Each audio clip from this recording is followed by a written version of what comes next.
अखाफोरा खाथियाव जाबाय नै टेलिस्क'प नायनि र' आजा आजा आजा आजा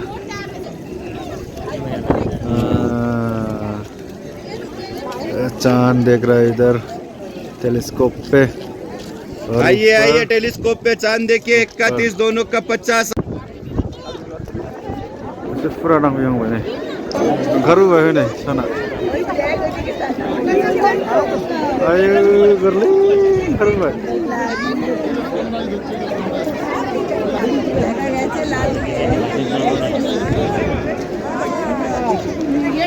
मोखां देखायबोदों मोखां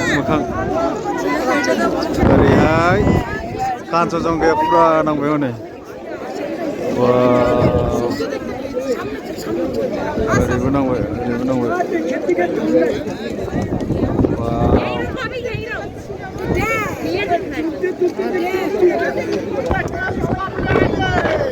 वाव गोजासिन ओंखारबाय हनै दसेनो बरिया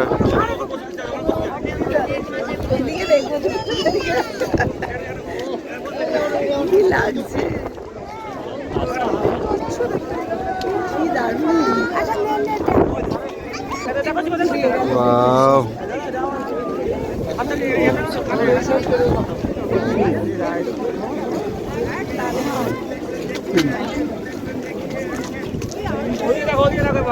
এদিক দিয়ে যান এদিক দিয়ে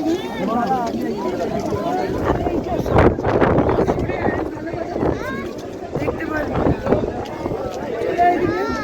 সবাই बरिया ओंखारबोबाय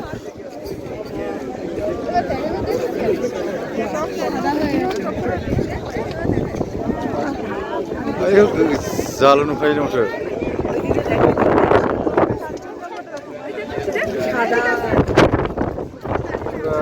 गोजा बे जाबाय दार्जिलिं भिउ दार्जिलिं टाउनखौबो नुहुरजोबबाय ओइ जाबाय कान्चनजंगा हाजो स्रां जाबाय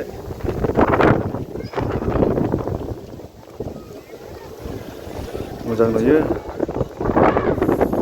तामाम गुसुलै बारा ओरै जाहैबाय ओइ सानराइज ओंखारनायखौ नायग्राफोर ओइ साना जौबोबाय बिदिबो नायखांखाबाय सानराइज नायफैग्राफ्रा नै सेस लामायाव ब्लक जाजोब्बाय ओरैबायदि मानसि गारि सौग्रावलायखानाय ओमफ्राय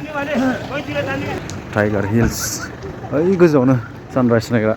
ओरैबायदि गारि आयौ आयौ आयौ आयौ दार्जिलिंनि टुरिस्टफोरजों जमा जाफैयो जाहैबाय फुङाव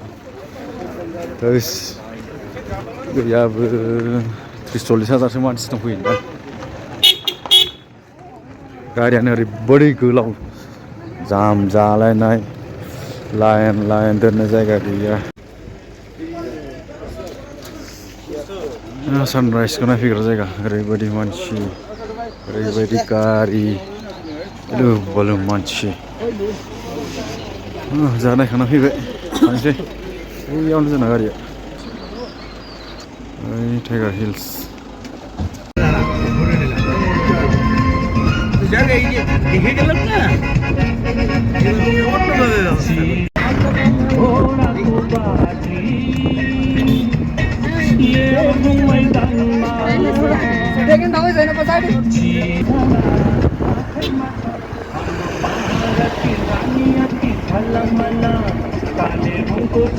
हवा चलो सारा तेलो डाड़ा बाट